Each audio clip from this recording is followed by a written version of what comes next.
Hello friends, basic education में आपका स्वागत है। और आज की क्लास में हम हिंदी के कुछ इंपॉर्टेंट क्वेश्चंस को डिस्कस करने वाले हैं, जिसमें हमारा पहला क्वेश्चन है, भाषा के तीन रूप होते हैं।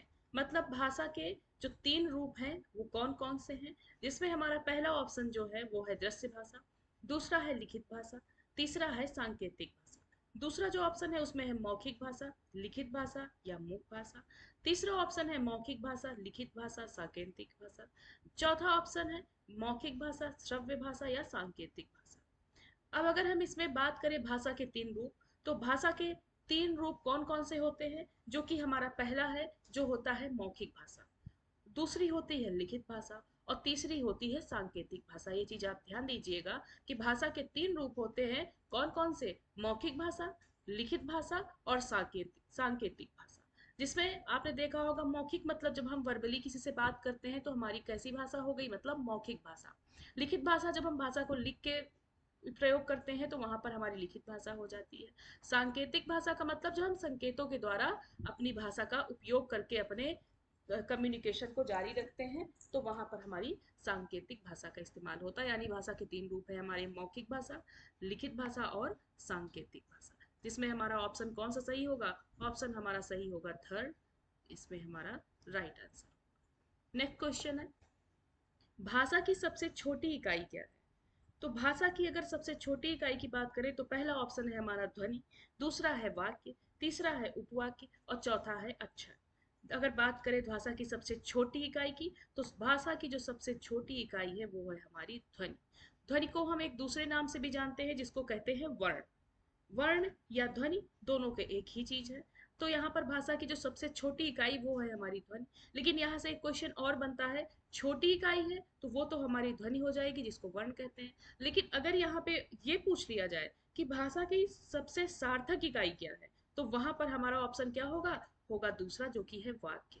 मतलब भाषा की सार्थक इकाई हमारी वाक्य होगी, लेकिन सबसे छोटी इकाई हमारी क्या होगी, वो होगी ध्वनि। नेक्स्ट क्वेश्चन है, निम्नलिखित में से हिंदी भाषा की लिपि कौन सी है। अब सबसे पहले जानेंगे कि लिपि क्या होती है। तो लिपि हमारी वो चीज होती है जब किसी भाषा को एक आकृति प्रदान की जाए तो वो हमारी भाषा की लिपि कहलाती है। कि मतलब जो भाषा है उसको एक आकृति जो दे दिए जाने वाले वर्ण हैं तो वो हमारी एक लिपि कहलाती है। जिसमें अगर हम जानेंगे कि यहाँ पर इन्होंने पूछा है कि हिंदी भाषा की लिपि कौन सी है, हिंदी भाषा का जिक्र किया गया है, तो हिंदी भाषा की अगर लिपि की बात करें तो ऑप्शन पहला देखते हैं गुरुमुखी, दूसरी है देवनागरी, तीसरी है रोमन, चौथी है उपरोक्त में से कोई नहीं। जिसमें आपको पता होगा कि हिंदी भाषा की जो लिपि है वो है हमारी देवनागरी। अब बात करें ये गुरुमुखी जो लिपि है, ये कौन सी भाषा की लिपि है, तो ये है पंजाबी भाषा की लिपि, ये भी आप जान लीजिएगा। जो हमारी रोमन लिपि है, ये कौन सी भाषा की लिपि है, ये है अंग्रेजी, यानी कि अंग्रेजी भाषा की ये हमारी लिपि है, रोमन लिपि। ये भी जान लीजिए कि मतलब गुरुमुखी हमारी पंजाबी भाषा की लिपि है, रोमन हमारी अंग्रेजी भाषा की लिपि है और हिंदी भाषा की जो लिपि है वो है देवनागरी लिपि। नेक्स्ट क्वेश्चन है, लिपि किसे कहते हैं। तो अभी मैंने आपको बताया अभी पिछले क्वेश्चन में कि लिपि किसे कहते हैं, यानी जो हमारी भाषा को आकृति देती है उसे हम, उस शैली को क्या कहते हैं, लिपि कहते हैं। तो देखिए इसमें हमारा ऑप्शन कौन सा सही होगा, वो होगा हमारा पहला ऑप्शन, यानी कि आकृति देने वाली शैली को हम क्या कहते हैं, लिपि कहते हैं। तो हमारा ऑप्शन यहाँ सही होगा पहला। नेक्स्ट क्वेश्चन है, लिपि चिन्हों के व्यवस्थित क्रम को क्या कहते हैं। जो हमारे लिपि के चिन्ह हैं उनको अगर एक व्यवस्थित क्रम दे दिया जाए तो उसको हम क्या कहेंगे। तो जिसमें हमारा ऑप्शन है पहला वर्ण, दूसरा है वर्णमाला, तीसरा है शब्द, चौथा है ध्वनि। तो अगर हम लिपि के चिन्हों के व्यवस्थित क्रम की बात करें तो वो है हमारी वर्णमाला। वर्णमाला हमारी क्या है, व्यवस्थित क्रम है लिपि चिन्हों का। नेक्स्ट क्वेश्चन है, देवनागरी लिपि है, कि जो देवनागरी लिपि है वो क्या है, वर्णात्मक है, अक्षरात्मक है, ब्रह्मलिपि है या पांडुलिपि है। तो जो हमारी देवनागरी लिपि है वो है अक्षरात्मक, ये चीज आप ध्यान दीजिएगा। अब यहाँ से एक क्वेश्चन और बनता है कि जो देवनागरी लिपि है इसकी उत्पत्ति कहाँ से हुई है। तो देवनागरी लिपि की उत्पत्ति ब्राह्मी से हुई है। इस चीज को भी आप नोट कर लीजिएगा कि देवनागरी लिपि की उत्पत्ति कहाँ से हुई है, वो हुई है ब्राह्मी से। और जो इसकी लिपि है वो कौन सी है, वो है अक्षरात्मक। नेक्स्ट क्वेश्चन है, हिंदी भाषा में कुल स्वरों की संख्या कितनी है। जो हमारी हिंदी भाषा है उसमें स्वरों की संख्या कितनी है। तो अगर स्वर की बात करें, कुल स्वर, तो कुल स्वरों की बात करें तो हिंदी भाषा में है कुल स्वर हमारे 13। लेकिन अगर सामान्यता या मूल स्वर की बात करें तो है हमारे 11। तो ये चीज ध्यान दीजिएगा दीजिएगा। मतलब आपके वर्ड पे डिसाइड करता है कि वो पूछ क्या रहा है। तो हिंदी भाषा में अगर कुल स्वर की बात कर रहा है, कुल, तो यानी कुल की बात करेंगे तो हमारे कुल स्वर है वो है 13। लेकिन अगर बात कर दे सामान्यतः स्वरों की संख्या कितनी है या फिर मूल स्वरों की संख्या कितनी है, तो वो हमारी हो जाएगी 11।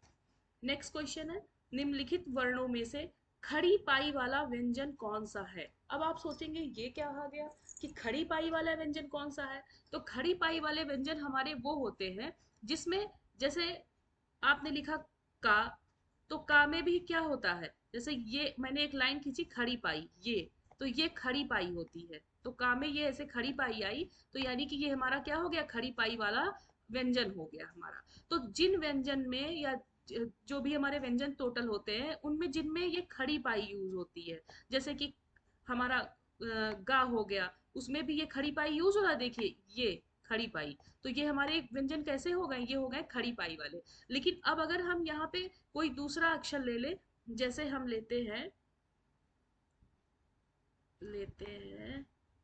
ये डा। अब डा में देखिए कहीं पे खड़ी पाई यूज हुई है, यहाँ पे कहीं भी खड़ी पाई नहीं है क्योंकि यहाँ से ये डा मुड़ गया है, लेकिन सीधी कोई खड़ी पाई नहीं है। तो यानी कि ये कैसा हमारा व्यंजन हो जाएगा, ये खड़ी पाई वाला नहीं होगा। लेकिन जिनमें ये हमारी लाइन खिंच जाएगी, वो हमारी डंडी लग जाएगी, तो वो क्या हो जाएंगे, खड़ी पाई वाले व्यंजन कहलाएंगे। तो यहाँ पर अगर हम ऑप्शन में जाएं तो पहला है टा, दूसरा है खा, तीसरा है ता और चौथा है हा। तो अगर हम इसमें सही ऑप्शन की बात करें तो शायद अब आप समझ चुके होंगे, जिसमें हमारा सही ऑप्शन होगा खा। तो क्योंकि यहाँ पर भी खड़ी पाई का यूज हुआ है, लेकिन टा में देखिए कहीं पे हुआ नहीं हुआ, दा में हुआ नहीं हुआ, हा में हुआ नहीं हुआ, तो यानी कि खा हमारा खड़ी पाई वाला व्यंजन हो गया। नेक्स्ट क्वेश्चन है, हिंदी में मूल स्वर, ह्रस्व स्वर, लघु स्वर की संख्या कितनी है। मतलब अगर हम चाहे तो मूल स्वर भी कह सकते हैं, ह्रस्व स्वर भी बोलते हैं, लघु स्वर भी इनको बोलते हैं। तो उसमें पूछ रहा है जो हमारे लघु स्वर हैं, ह्रस्व स्वर हैं, उनकी संख्या कितनी है। तो अगर बात करें ह्रस्व स्वर या लघु स्वर की संख्या की, तो वो होती है हमारी 4। जैसा कि यहाँ पे दिया हुआ है, छोटा आ, छोटी ई, छोटा ऊ और री, ये 4 हमारे ऐसे वर्ण हैं जो कि हमारे ह्रस्व स्वर कहलाते हैं। ह्रस्व स्वर यहाँ से इसकी परिभाषा के रूप में भी जान लेते हैं। ह्रस्व स्वर उन स्वरों को कहते हैं, मतलब जिसमें जिसको बोलने के लिए स्वतंत्र मतलब अपना यूज करे, वो किसी की जरूरत उसको ना पड़े, मतलब जो स्वतंत्रता के साथ बोले जा सके, उसको किसी की जरूरत ना पड़े, तो वो हमारे ह्रस्व स्वर कहलाते हैं। जिसमें ऑप्शन हमारा कौन सा सही होगा, चौथा, जो कि है 4, यानी ह्रस्व स्वर की संख्या कितनी है, 4। नेक्स्ट क्वेश्चन है, निम्नलिखित वर्णों में से पाई रहित वाला व्यंजन कौन सा है। अभी हमने पढ़ा कि कौन सा ऐसा व्यंजन है जिसमें पाई का मतलब पाई वाला व्यंजन है। अब यहाँ कह रहा पाई रहित मतलब पाई ना हो। तो अभी जैसा हमारा पहला है का, इसमें पाई है क्योंकि बीच में देखिए ये लाइन खिंची हुई है। दूसरा है खा, इसमें भी पाई है क्योंकि यहाँ पर भी लाइन है। तीसरा है गा, तो यहाँ पर भी क्या है, ये हमारी पाई यानी कि लंबी लाइन खिंची हुई है। तो ये तीनों हमारे पाई वाले व्यंजन हो गए। अब पूछ रहा पाई रहित जो पाई ना पाई जाती हो, तो हा हमारा ऐसा व्यंजन हो गया जो कि पाई रहित है, इसमें पाई नहीं पाई जा रही, क्योंकि हा देखिए यहाँ से आगे मुड़ गया है, यहाँ पे कोई सीधी लाइन नहीं खींची है, तो यानी कि ये हमारा क्या हो गया, पाई रहित वाला व्यंजन। और बाकी ये 3 अगर हम व्यंजन की बात करें का खा का, तो ये हमारे पाई सहित वाले व्यंजन हो गए जिनमें पाई पाई जाती है। अब यहाँ से एक चीज और समझ लेते हैं, एग्जाम्स में ये क्वेश्चन जरूर बनता है, द्विगुण व्यंजन क्या होते हैं। द्विगुण व्यंजन कौन से होते हैं, डा एवं ढा को हम द्विगुण व्यंजन कहते हैं। ये बहुत बार पूछा जा चुका है एग्जाम्स में। एक क्वेश्चन और हम जिक्र करते हैं, हो सकता है आपको ना पता हो इसके बारे में, जो कि है हमारा द्वित्व व्यंजन।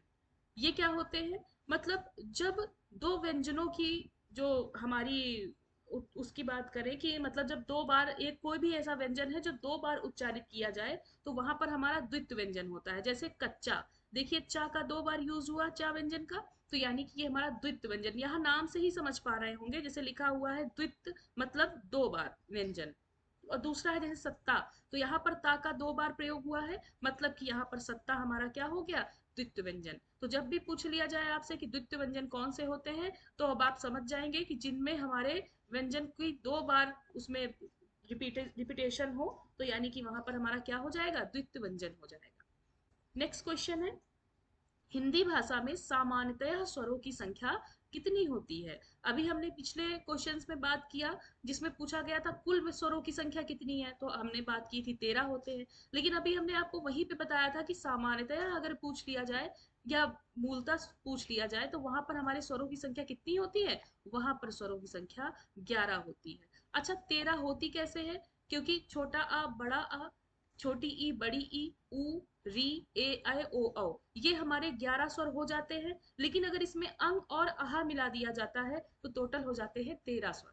तो इस प्रकार हमारे स्वरों की संख्या 13 तब हो जाती है जब कुल अंग और आहा को भी मिला देते हैं। लेकिन जब अंग और आहा को नहीं मिलाते हैं तो स्वरों की संख्या रहती है 11। नेक्स्ट क्वेश्चन है, निम्नलिखित में से अनुनासिक शब्द का विलोम शब्द क्या है। अनुनासिक शब्द आपने पढ़ा होगा, अनुनासिक शब्द हमारे वे होते हैं जो कि नाक और मुख दोनों से बोले जाते हैं। मतलब जब हम बोलते हैं तो नाक और मुख दोनों जगह से हमारी ध्वनियां निकलती हैं।